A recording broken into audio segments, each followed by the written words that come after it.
In this episode of Leave It Better with Smash Afrika, my guest is a writer and film director. Her name is Athi Petela. Welcome to Leave It Better, Athi. Thank you. How are you, girl? I'm well, thank you. How are you? I'm feeling good. Thank you so much for making time and Pleasure. and coming to chat. I don't even remember where to begin, but let me start with, there was a post on IG about starting a podcast. Mm-hmm. And then, Oh, yeah. And then you tagged Because we always have these conversations. yeah. and then you tagged me on it. And now I guess you are my fourth guest on this podcast, and it's good to have you. Thank you. Thank you for inviting me. Who would have thought, like, if you put something out, not necessarily in the universe, but on social media, it could have a ripple effect like this. True. Today we are going to talk about, like, your journey of being a film writer, director, and just an all-round creative, right? But with the hopes of you sharing your story about leaving it better than you found it. In any environment that we walk in, at least for me as a creative, I want people to feel something, and I always want to leave an impression of, like, when this man is around, the energy is different. Yeah. That's why we love having this man around, right? So when you started out as a budding writer, before we get to directing, right? Just walk me through the stuff that you were reading that gave you the gravitas to say, I'm going to start writing my own stuff. Yeah. So it's so weird. Like, and I know everybody says it's like, I started writing when I was 3 years old. Or, like all the talented people have, like, I was 2 years old. Sure. I literally was 4 years old. When you started writing? It's crazy, yeah. So my mom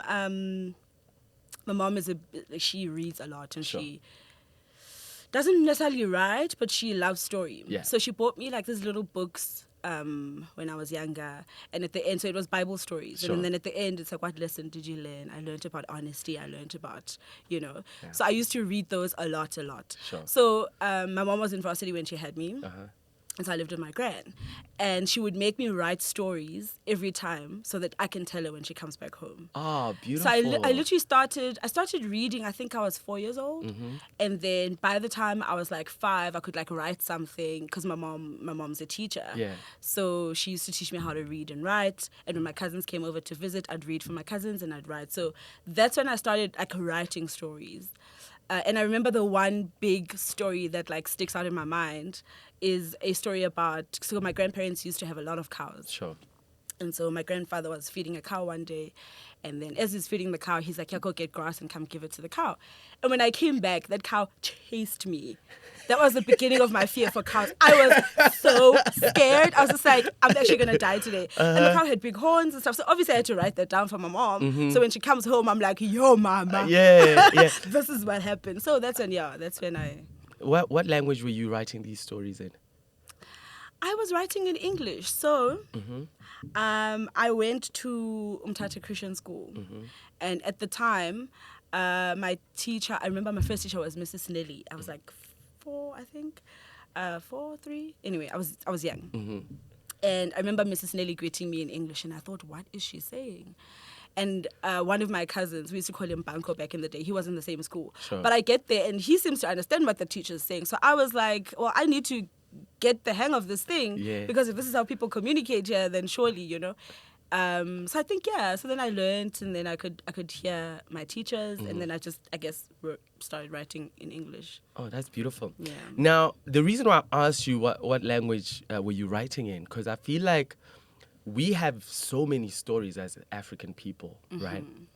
And one of the things is whether let's say you start in a home language school where your home language could be Sesotho, Setswana, isiXhosa, isiZulu, etc., and then your parents move you to a multiracial school. Now, your first language becomes English, right? Having to flip.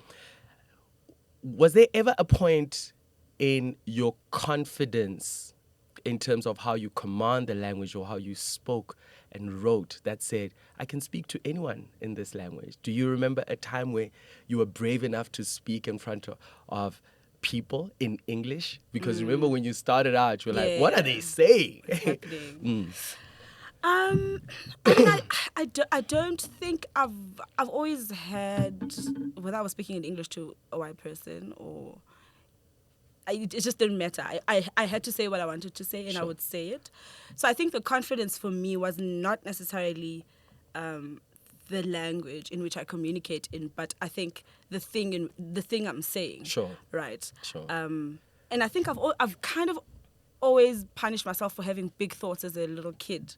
So I've had the biggest thoughts, and I think when I realized that these thoughts are huge, I used to think to myself, am I qualified to say this? So then I'd keep quiet, because then I'd be like, maybe you're not qualified enough to say what you want to say or to say this thing in this way. So I think the confidence for me was mostly, or rather the questions came when it came to that, not necessarily the language of command. That's crazy, actually, because I had an issue with that. I would be like, so I started out at Afrikaans preschool. Mm-hmm. So my foundation was Afrikaans. So do you speak Afrikaans? Are you like fluent? I can Afrikaans praat, maar hectic. yeah, not so much nowadays, because so back to the story, like pre-primary go Afrikaans, right? Going to primary school, first grade, second grade Afrikaans, and then they switched me to English. So it was always like having to change from thinking in Setswana or Sesotho and then going to like interpret that in Afrikaans, right? But when you're a kid, it's an effortless thing. It just comes out. True. But specifically in grade 3, it became like an issue in having to like transition from how I'm translating my thoughts in Afrikaans or Setswana into English. So my English was broken for the longest of time. And it chowed at my confidence. Because everyone, the kids would laugh. It's like, brah. Nobody speaks like Not that. taking out. You know what I mean? Keep. You know, and why I'm raising this, one person would say, hey, brah, I've got so many stories I've written, but I'm scared to share them. And I, as a writer, and it doesn't sound like you, because you started at an early age. You were not scared to share, because in fact, your mother encouraged you to share what you wrote every time you linked up with her. Could you say that's possibly one of the things that we end up not having enough stories told because people are scared to share what they wrote? And how can they overcome that fear of sharing what they wrote? You know, so for me, I think for the longest time, speaking about myself, the reason I was scared to share anything that I've done was because it's quite a vulnerable space, right? Sure. Because when you create, naturally, it's an extension of yourself. You're creating from a place of knowing, or from a place of experience, or from a place of having felt something. And so that ability, it almost feels like, I always, when I try to explain it, it feels like you're taking your heart and you're putting it on a plate and you're giving it to somebody to say, have a taste. Sure. And it could come back and somebody could be like, yuck, I don't like this taste. Or it could go, oh my God, well, this is nice enough. Do you want to give me more? Sure. So it is quite a vulnerable thing to do, to share, you know, any form of your art, because, like I said, you are creating from a place of knowing. And I do think that the minute you realize that you're unique and you're good enough, and maybe there is nobody else who has had your experiences, or maybe there is somebody who has had your experience, it doesn't matter. You're enough, and that qualifies you. You know, so I think the fear, for me, I had to overcome from understanding that it's okay and I'm enough. Yeah. You know, so... Did that come early on, or was it something that No. you got into later on? Because we're gonna touch on your journey in film school, which is like a different ball game altogether to graduating and being a professional. Yeah. But you don't just start out as a professional writer, right? So when did you realize that I am enough and my story matters and I will share the story?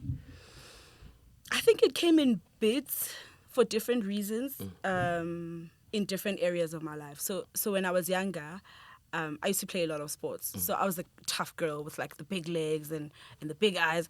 And for some reason, I don't know why that was funny to children. Like, kids are so mean. Yeah. Like, they used to laugh at me. Yeah.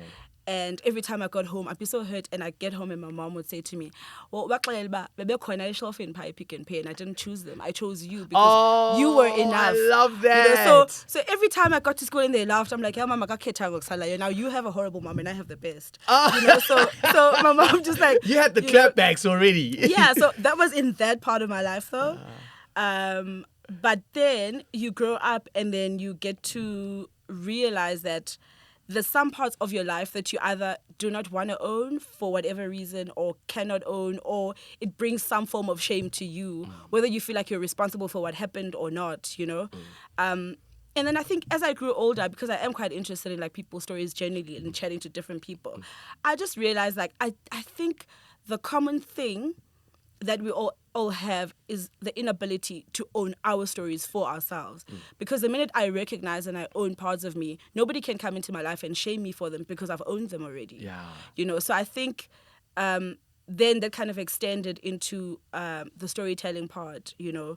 Firstly, as a black woman, I'm like, if I own my story as a black woman, nobody can come and tell me that I'm not enough, because I already, by virtue of me extending myself in this manner, it's because I think somebody else either needs to see it, to see themselves, or to see it to realize that their situation is not so different from what the universal experience is, and they can maybe borrow to overcome something or whatever it is.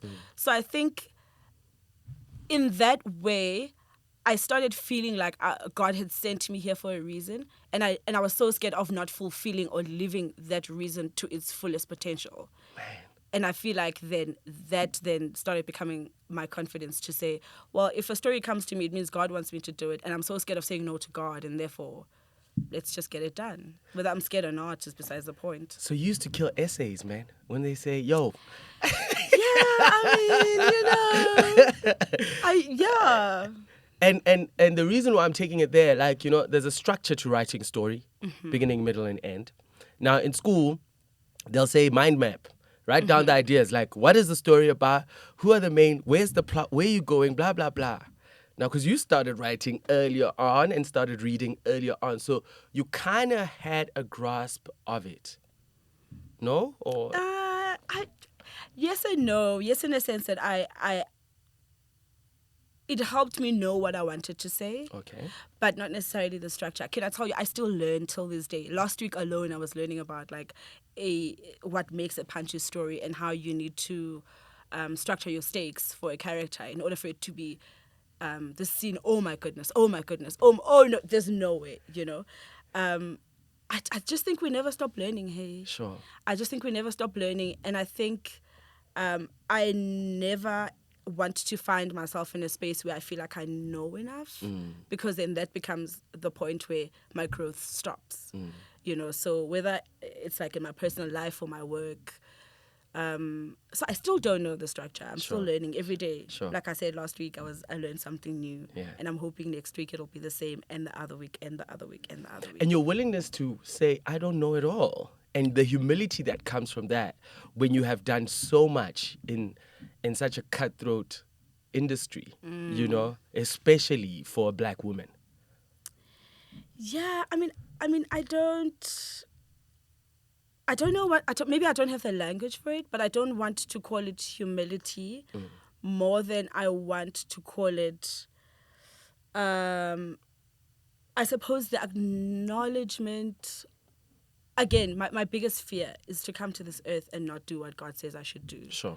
And so if I'm sitting here and Smash tells me something and he's trying to correct me, in my mind, I'm like, what can I borrow from this thing in order for me to make this God vision bigger? Sure. So I think my inability to accept that I do not know it all would be the point where I am denying my journey with the God-given gift that I'm supposed to come here and explore.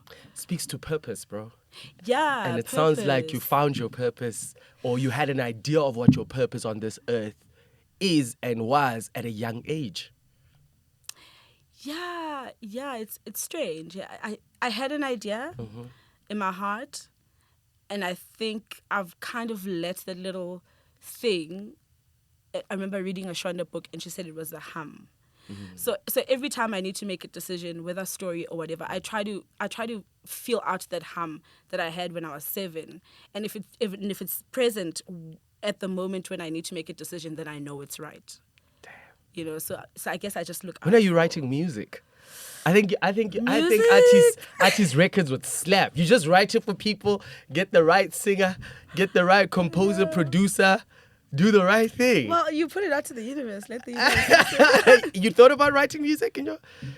Yeah, I have. So I've done a lot of things. in terms Let's of go, writing. When let's I was go. younger, I told you. Remember when I was like? So But I like used that's to- why you remember we're on YouTube now and we're on yeah, Spotify, yeah. and for some like let's say people who listen to our conversation, what a year and a half ago. We've got new people listening to this conversation. True. So don't you dare deny them that. Yeah, I mean, let's see where the journey takes us. Okay. Yeah. I like that. Okay, now let's talk about fast forward to going to film school. I would imagine it was not hard convincing your mom that this is what you want Oh to no, pursue. it was very hard. Tell me more. It was not at all easy. So I used to do logistics at UJ, and then chigi chigi. I mean, before I initially I thought I wanted to act. I was like, yeah, mama, I'm going to act, and she would laugh at me because obviously I'm still young and it's like a cute thing to say and whatever. Then I get to varsity and I'm just like, yo, this logistics thing is not for me. I actually would love to go and be a literature writer. Sure. But before then, I must act, you know. And then my mom was just like, so phone TV, and then it was out. She just couldn't understand. But then I got lucky because then I got a bursary from Big Fish. Then I went to film school. But even then, my mom was just like, I understand. So she was just like, you know what, do your thing. I'm not saying I trust you, but I'm saying be responsible. Walk me through how you get the bursary.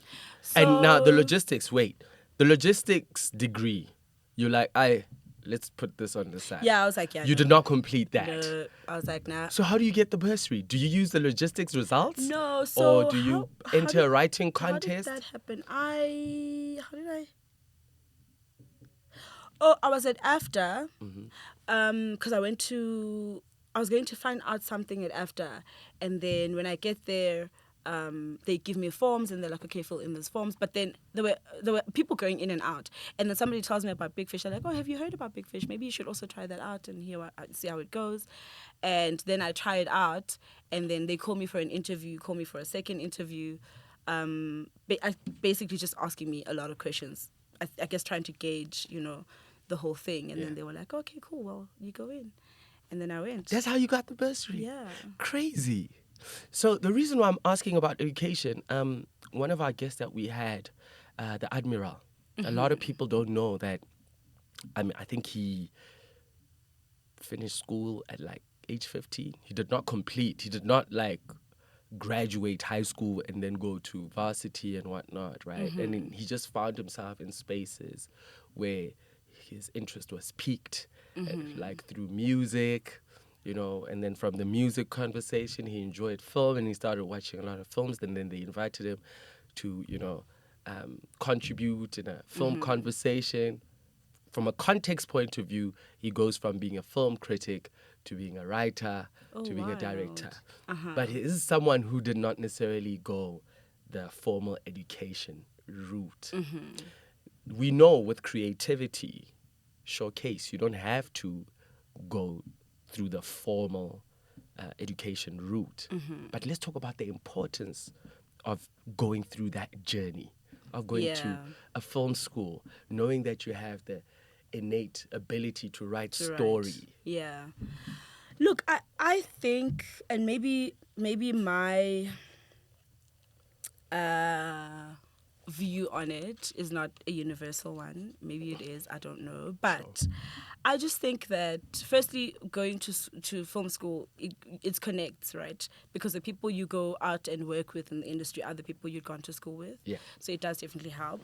But I also think that school helps with the basics of filmmaking. So there are basics that if I hadn't gone, I feel like I wouldn't have known. There's a language that I feel like school helped me with. Not that you can't learn it, but I think it helps me learn the language in a much more comfortable and gentle space, because that's what the space is meant for. But if I'm on the floor and I'm trying to learn it, maybe shadowing a director, there's no time.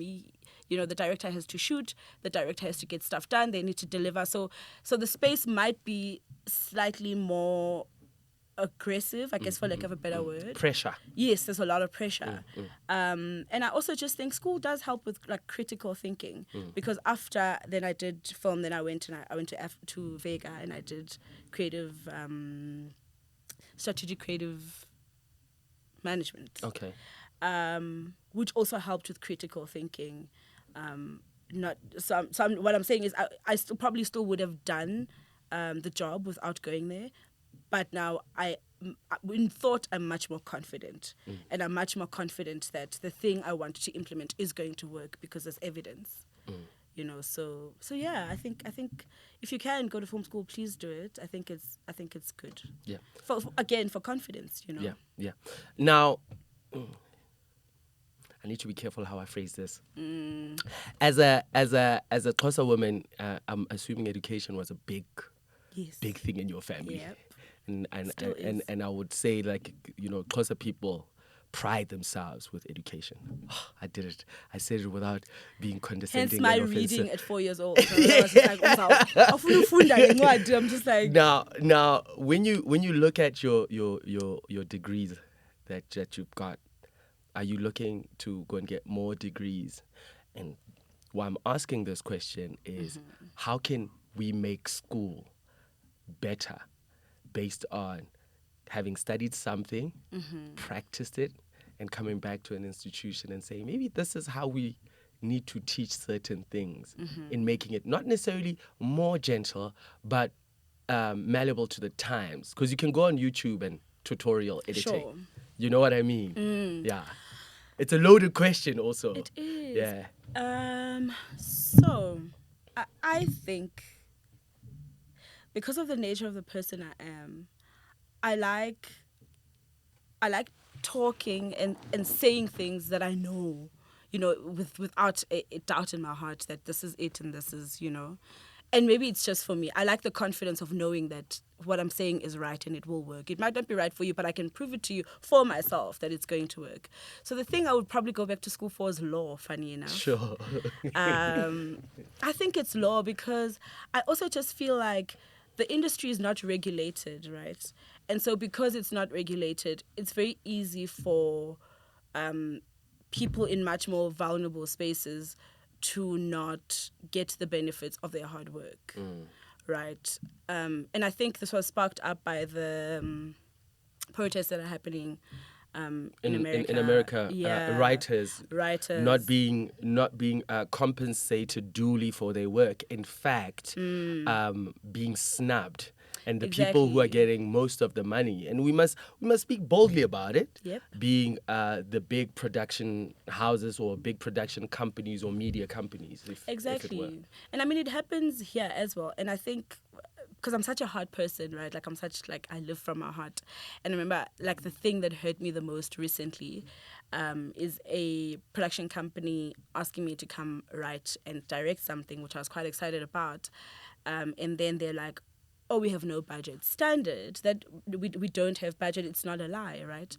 And then they say to me, we're going to give you this. It's not even, Smash, half of what the legal writing fee is according to the Writers Guild. And that document is even outdated. And I was like, well, I'm so sorry, guys. This is my life. And at first I thought maybe we're missing 1 0 here. And I was like, okay, guys, sorry. So I saw the fee, and it's going to be text. And I was like, are we missing something? They're like, no, we're not. This is what we, And it hurt me so much because I'm like, being stuck between needing to work because you've got financial obligations and also understanding that you cannot accept this because it's not right. You're being exploited. And also then coming back and thinking to yourself, am I difficult to work with because I cannot accept this? What's the right thing to do? And again, it comes from the industry not being regulated because we don't have something that becomes a blueprint of how we govern ourselves as businesses, because as a writer, you're the business. This, it's just, I guess we're just winging it. Yeah. and maybe I'm saying winging it because I haven't found a space that has kind of given me the tools or the right way to regulate the industry. Yeah. So for me, that's the reason why I'd go back to school. I'd go back to school and I'd do law. Just so I can come back and give it back to my people and go, okay, guys, look here. Not for any other reason, but just so we're all in a better place or like a much more comfortable place, both for production companies and writers. So, because definitely my plan is not to kill the production companies because I understand we really do not have the budgets. Those guys are not making that up. We definitely don't. But how do we find a middle ground where I can eat and you can eat and it's okay? Yeah, but it also goes back. It also goes back to who's purchasing the content. If it's a commission, if it's a license, and the truth of the matter, not enough people can afford to, produce stories and give out licenses, unless if you are funded by a big corporate or a media giant. Yep. That's the truth. And True. now it goes back to this. What this podcast is about, leaving it better than you found it. Yeah. When you think speaking truth to power on that level, it's so easy for a single person to be blackballed or being cussed out. Have you thought about the implications, perhaps, maybe, of being, number one, vocal, number two, equipping yourself with education, and what it means for you to say, guys, it stops here with us? Yeah, look, there are implications, definitely. We've seen it. And I think it is very scary, like I'm saying. And it's very hurtful because I do think that we can only make a change when we try and meet each other halfway, right? I can't come and I say, because I've got power over you in whatever way, you need to be silent. Don't ever speak your truth, because I need to speak my truth, but there's room for both our truths. And I guess the right thing to do is for us to sit on this table and go, look, here is what I would like to fix. And I just need to know where you are in order for us to meet each other halfway. What do you need from me in order for your life to be easy and you don't lose? And what do I need from you in order for us, to move forward in a manner that has not hurt any of us? So yeah, being vocal. And I mean, I've seen people who aren't I guess hired because they're difficult people. And then when I look at the difficulty, I'm like, well, I don't think you were being difficult. You were just stating your truth and nobody wanted to hear your art. And so now you're sitting at home and you can't pay your bills. I don't want to be that person. It's very tricky. You tell me what you think. I think the view of saying your truth dilutes the truth. Do you know what I mean? In what sense? So if you are being exploited, you are being exploited, full stop. True. It should not be they are being exploited and now they are speaking their truth of being exploited. They are being exploited. Sure. Full stop. Sure. Right? And that's the first part. And I think we need to tread carefully when we say my truth, because they'll say it will turn back. It's like it's your truth. Yeah. We don't know what about the other people? We don't know if you've considered our truth. Yeah. Do you know what I mean?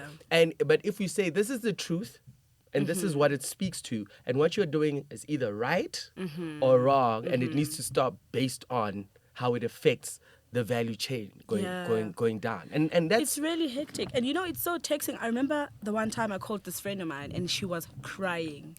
And I'm just like, what is wrong? She's a director. And then I go to her house and I'm just like, what's going on? She couldn't even speak. That's how much she was crying. And she's like, I'm so tired. And I'm like, you're tired? What's wrong? What happened? And she's like, I'm tired of fighting. I feel like I'm always fighting. I've done the work. I've proved myself. But now I still have to fight for my feet. And she's just like, I couldn't do it. I walked out because I'm exhausted. Like, I'm tired.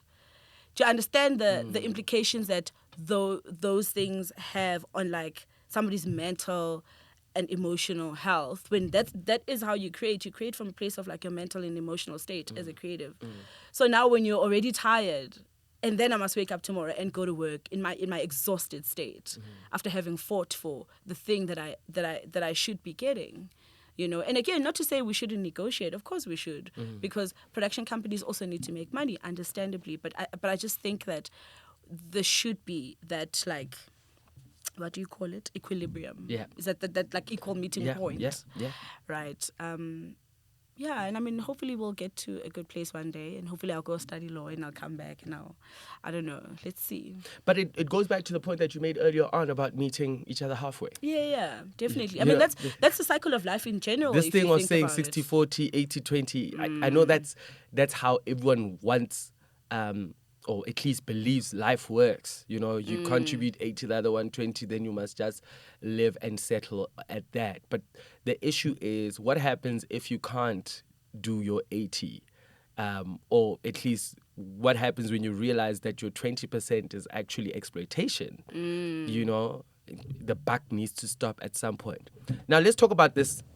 This is a little bit light, if you ask me. Yeah. Please, let's get this down. Like, I'm getting so emotional. I'm like, oh my God. No. It's. I'm very aware, and you know, part of this podcast, it's like life is not linear, bro. It isn't. It's up and down. Yep. You know what I mean? And through the people's hardships, we can make jokes about it. And you know, a joke only slaps when it's got truth in it. Truth. When it's fabricated, it's like, nah, this is a lie. Yeah. Now I want to talk to you about your first day on a production.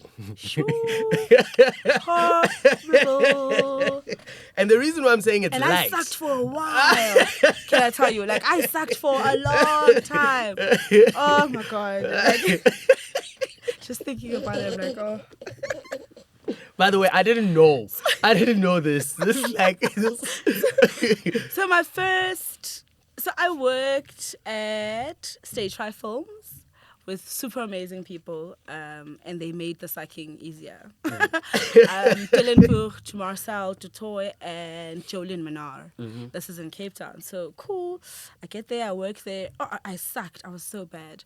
And they were so kind. Like, I remember the one time Dylan would call me and he'd be like, "Are you okay?" And I'm like, "Yeah." That time you suck. You know nothing. And then he'd always encourage me, though. He'd be like, "You know what? Like, yes, you go to film school, but the things you get taught there are not. It's not what you're gonna come out and do." Sure. So be kind with yourself, but I don't need you to pull your socks up. You know, it's like that tough love. Like we see you, but you gotta get it right soon.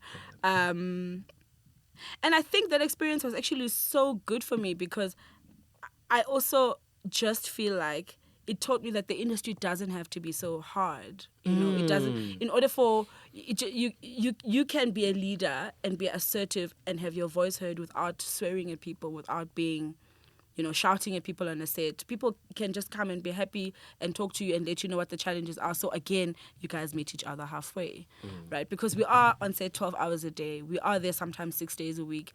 At the very least, I do not want to walk around feeling like a monster because this is somebody's dad, this is somebody's son, this is somebody's daughter, and I need to see them before they can see me. Yeah. Do you get what I'm saying? So yeah, I think, I mean, like I said, I sucked, but I think it was for the better in the contribution of my becoming. Yeah. And also, you know what's beautiful about sucking? We all start at zero. True. Nobody gets into, like, if there's a radar number 0 to 10, nobody walks in there and they are smashing at 5, 6. Definitely. First day. Yo, bruh. And I always say, like, you the thing about sucking as well is that you can never be in the same place twice. Boom. Right? Bah! I'm only ever going to be the person who sucks once. Unless if you play golf. Yeah, I mean, it depends on your life choices, you know. Yeah, your life choice depends on your life choices. But the point is not to suck twice. Yeah. Now, you said Dylan, right? Yes. Dylan was the dude who was encouraging you. There's this new thing that I'm about now where if you fumble, you know, I do not, because we can be very quick at calling out people who fumble. Sure. Because we're all professionals here. Pull your weight. But every time like someone fumbles, I go like, okay, cool. You've also fumbled before. You've made a mistake. So, and this is the new thing that I'm on. How do I put across that you fumbled, and these are the available options for us and you to work better in the future, and for you to still be confident enough and say, I'm going to show up the following day. Sure. And if, because like you can be so, you dropped the camera. Why were you not holding the camera right? But you're like, there are many factors that could have led the person to drop that camera. Sure. Did you try and take times like, instead of saying you dropped the camera, you are useless, what happened? Walk me through. Do you know what happened? How did this happen? Sure. And after that, you just give this person an understanding of like the gravitas of dropping a camera, what it means to the production value chain, and not just a piece of equipment. Because we can easily replace it. Sure. But you know what's hard to replace? Or even get back? Is someone who's been beat down so much, True. they end up depressed and they don't find the courage to get out of that depression. Sure.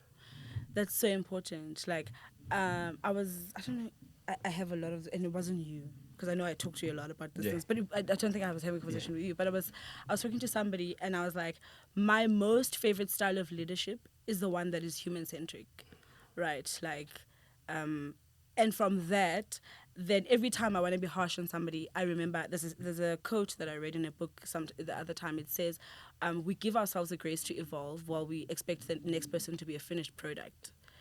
I think after having read that, I was like it changed the way I do things.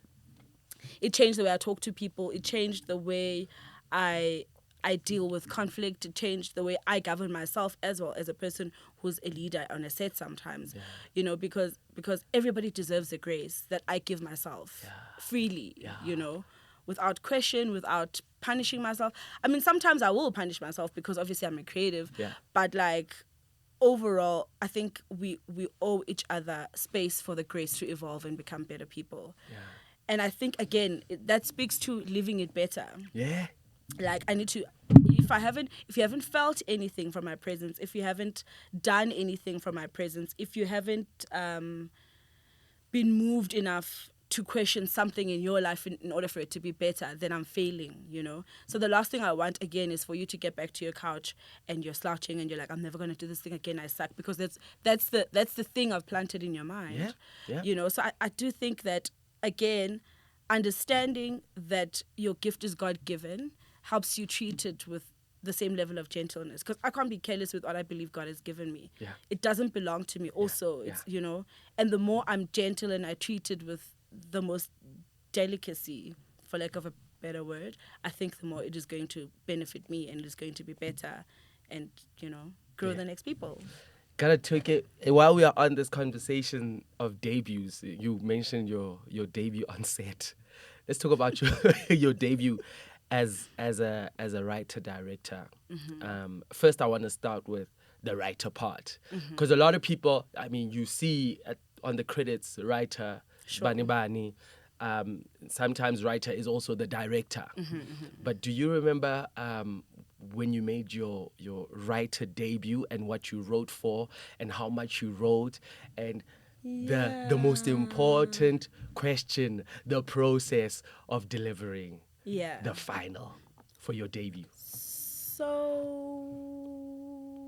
it was on a telenovela, and now that I know better, I think it was bad. It didn't suck, right? I think you're so hard on yourself, but carry on. It didn't suck, but it could have been better.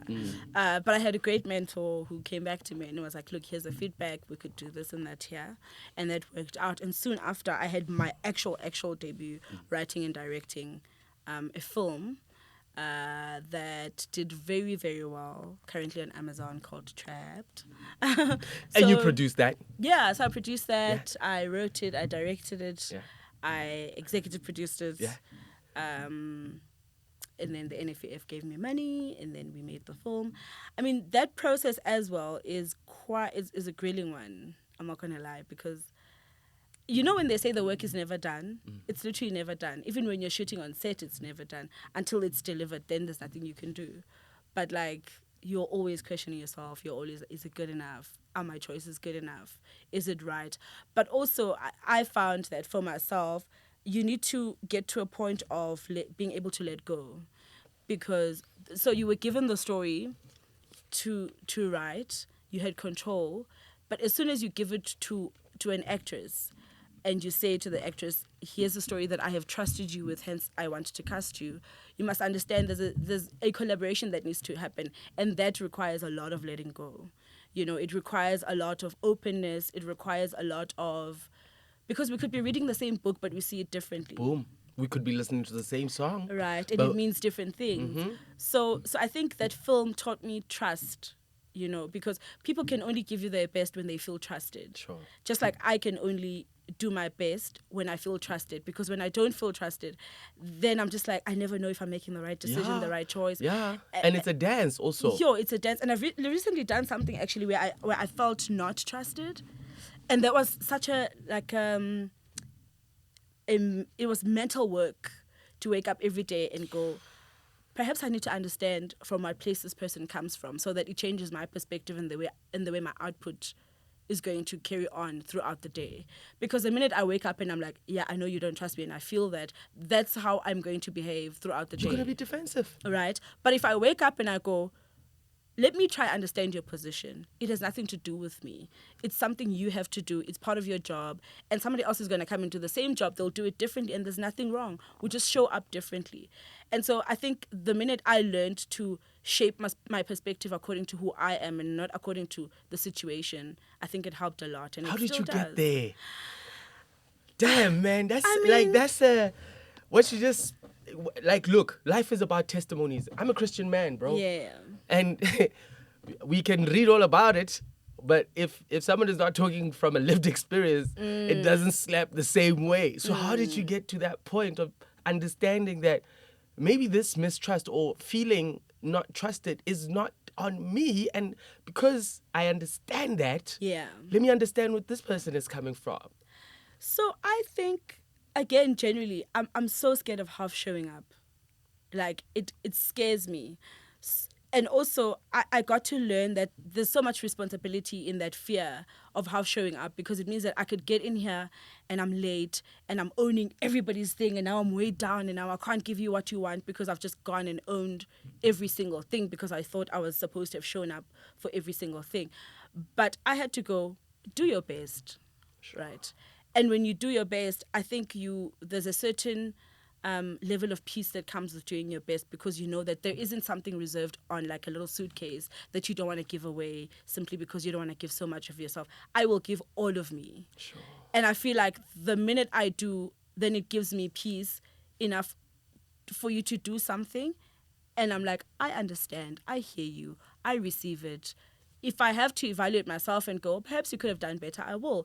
But I've also, I think, prayed so much to God for like perspective, right? To go, because perspective could also be, there's a very thin line between being big-headed and stubborn and having perspective. And again, that little hum that goes, have room for improvement. Is this feedback going to grow you? Does it feel like it contributes to anything? Do you feel like you did your best in this moment? Then there's nothing I could have done, you know?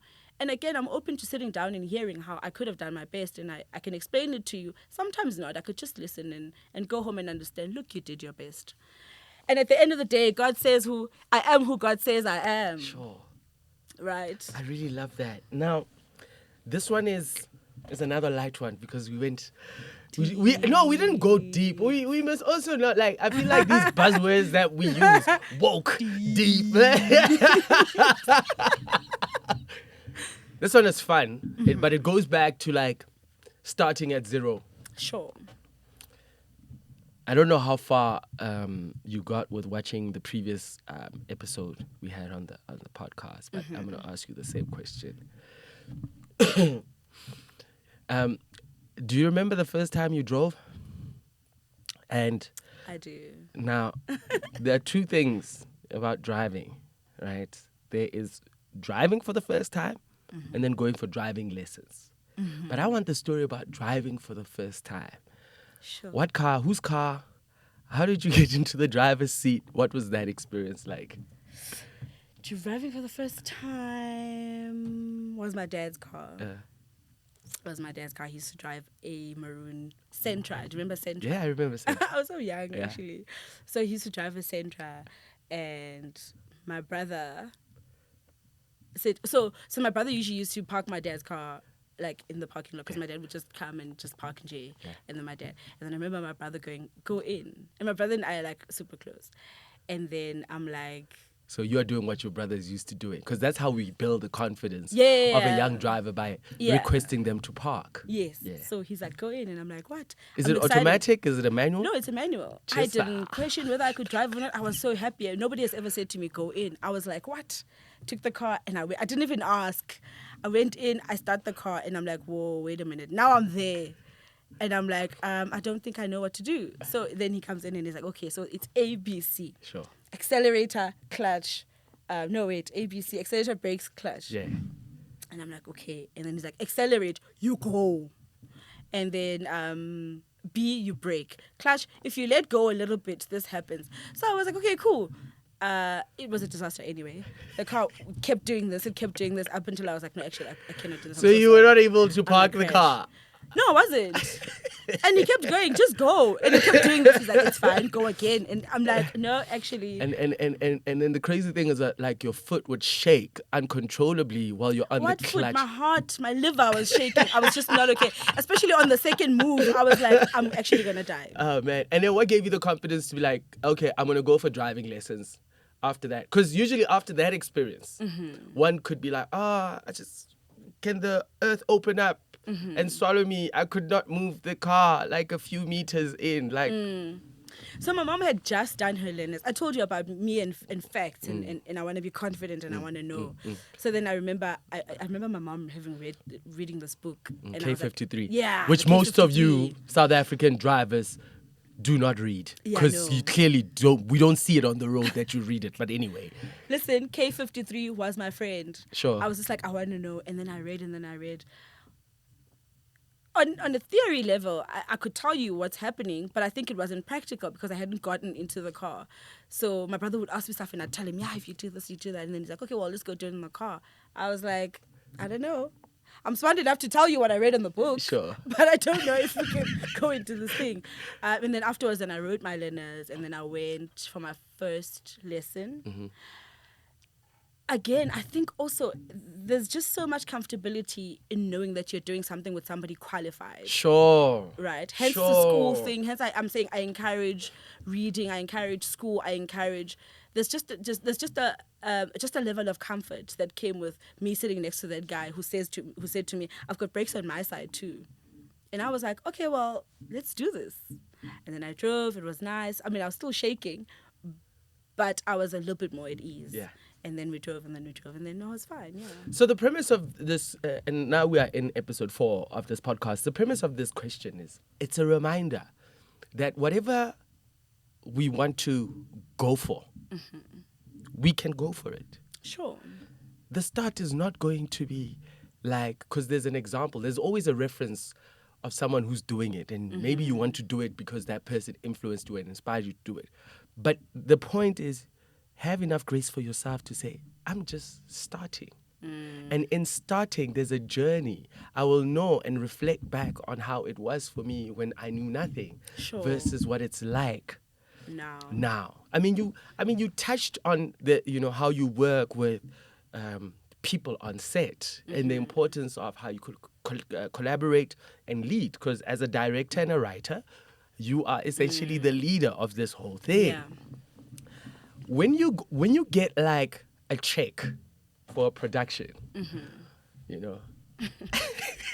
do you have an idea where I'm going with this conversation? No, okay. Let's go. When you get a check for a production,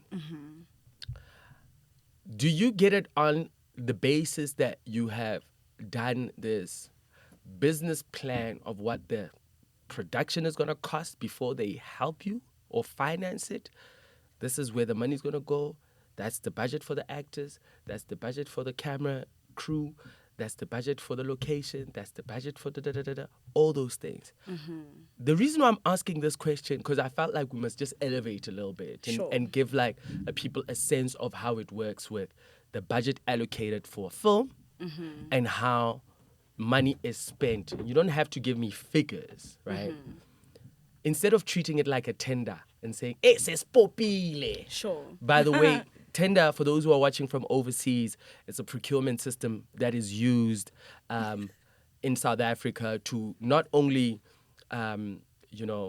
develop our country, but also empower those who are disenfranchised and who are also coming in. Now, pause that. Ati, you get a allocation money. The first thing that I want to know, what's going through your mind? Did you have to submit a business plan to get that allocated figure? And how does the spending of that money relate with your spending habits as a individual? As a big money spender person, I am. As a big money Do you know what I eater. mean? Because it's like... No, look, so I should be honest. I have not engaged with the money like that.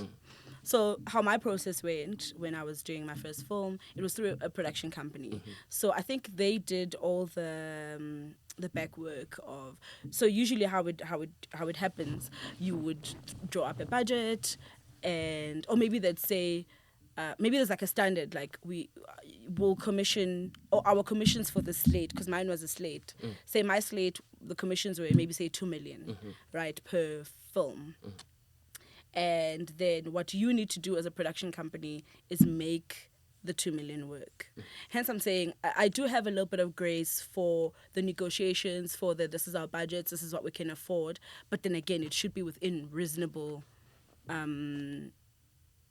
I guess perimeters, for lack of a better word. So then the producer then comes and draws up a budget and maybe says, this is my working budget, draws it up, and you kind of have to make that money work in whatever way you can and work your things around as you should, so that everything that needs to happen happens within the 2 million that you're given. So mine was different because... So the production company, I think, did all the work for us. We just had to submit our films. So we did the creative part. Sure. Of me sitting down with Smash and saying, listen, I've written a film. This is what it looks like. And I pitch it to you. And I'm like, it would be great if you gave me money because this would be beneficial for you and me in this way. And this is the plan. And this is what it's going to look like at the end of the day. So, yeah. So I did the convincing work. Okay. The coaxing and shellaring. Yeah, that's essentially what an executive producer does. Exactly. So So Okay. that's what I did. So what I'm saying is, I think it would be a bit premature to answer the question of the money. Well, I hope you get to that money chat. Look, I Because will get to the money chat. I can That's just the call you plan. up and be like, yo, let's do a YouTube tutorial about how you negotiate. Yes. Or how you Yes. set up a budget in terms of when the money is received and what percentage-wise, what goes where and all of that jazz. Instead of... Because, there's an impression like, the production company is just taking all of the money, bruh. No, And sure, you could say, yeah, maybe in the past or in the present, but you have to prove it. So we cannot thumbsuck based on our emotional standpoint when it comes to money-related issues. Exactly. And I have this saying, like, I do not quote you on the money I need. I quote you on my skill set. Yes, at times, right? The moment you quote on the money you need, what happens when you haven't had money coming in for 4 months? You'll end up having these exorbitant fees and no one is booking you. Yep. Right? And also but your friends you can't justify it. And then you can't justify it. So my skill set doesn't change in the environment that I go in. And that's in me saying, this is how I'm going to leave it better than I found it. But if you're offering me dirt, I'm sorry, I can't eat dirt. I cannot. Just like you can't eat dirt, I can't eat right? dirt. So I just...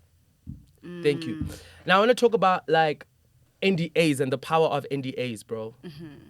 We've heard people say, oh man, sign an NDA, I can't talk about this and all of that jazz.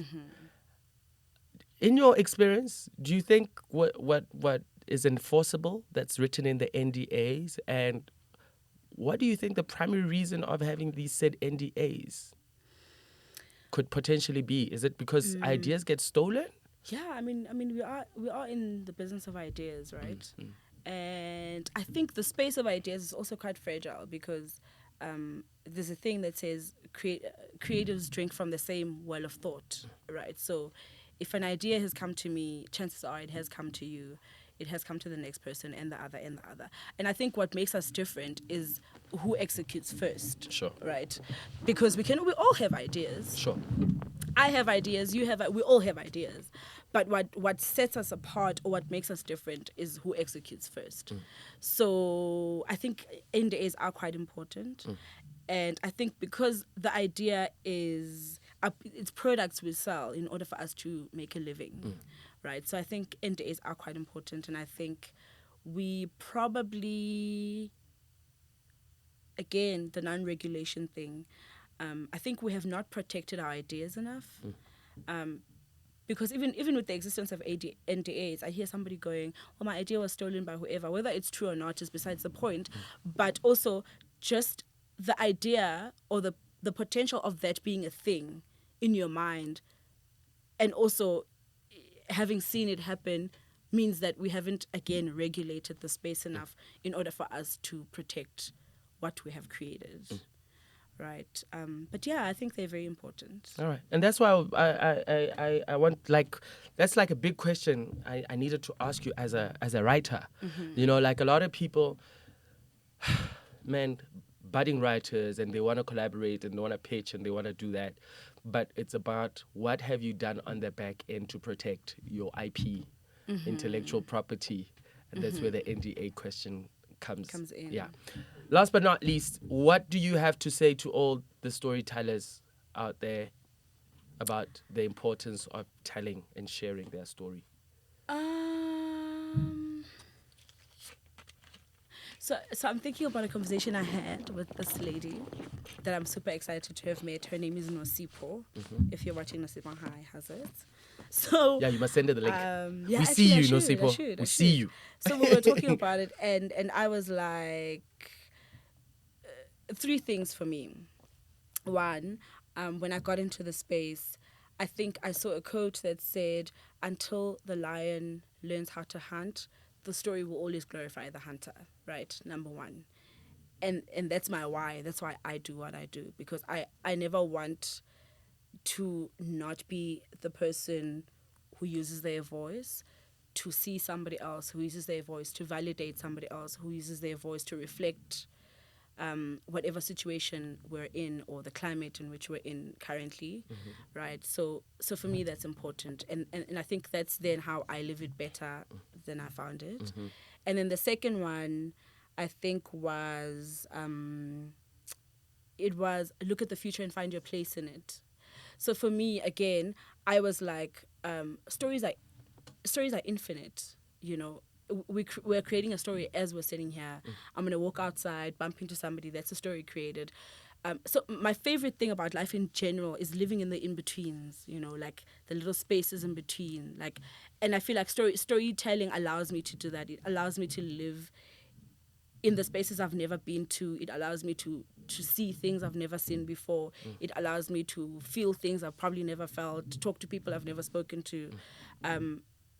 So that's part of my why I do what I do. It's to live in the spaces in between, because I want to look at the future and find my place in it. Whether it's 4 years down the line, whether it's 15 years down the line, I want to live there, you know. Yeah. And story allows me to do that. Yeah. And the last one, again, I just believe that, like, the reason I'm here is to assist in advancing humanity. Sure. Right? Like, I don't think it's not a job that I think I'm like so great I can do that, or, you know, I just think I'm here to be an assistant in advancing humanity. And again, story allows me to do that. I can tell a story of a person in prison who has done the worst thing, but depending on the voice that I choose to give them, they could become changed people, or somebody can see that person as a different person in order to reconcile what has happened to them done by that person. Yeah. Do you get what I'm saying? So it allows me the space to see everybody without judgment, to live in everybody's shoes, to become a criminal without having stolen anything, I can be whatever I want to be, and story allows me to do that, again, living in between the spaces. So for me, those are my three whys. So with that said, I think it's important to know your why, because it's a thing that sustains you in this industry. So you know, if you want to be a storyteller, it can't be because you want to be famous, because you will not be famous, and it's hard as hell. you know. So I think just find your why. And I mean, if you have a story that you want to tell and you think that your why maybe it doesn't carry you enough to be able to be persistent, share it with the next person, but obviously make sure that the mechanics are right and you benefit from it, and then let them tell it, because stories are important. Yeah. You know, they help us immortalize ourselves, moments, people, situations. Yeah. And I think it is important to bring that into the future. So tell your story. Yo, on that note, thank you so much for watching. Thank you so much for subscribing. Thank you so much for commenting. Until the next episode, always leave it better than you found it. Yeah, thank you for having me.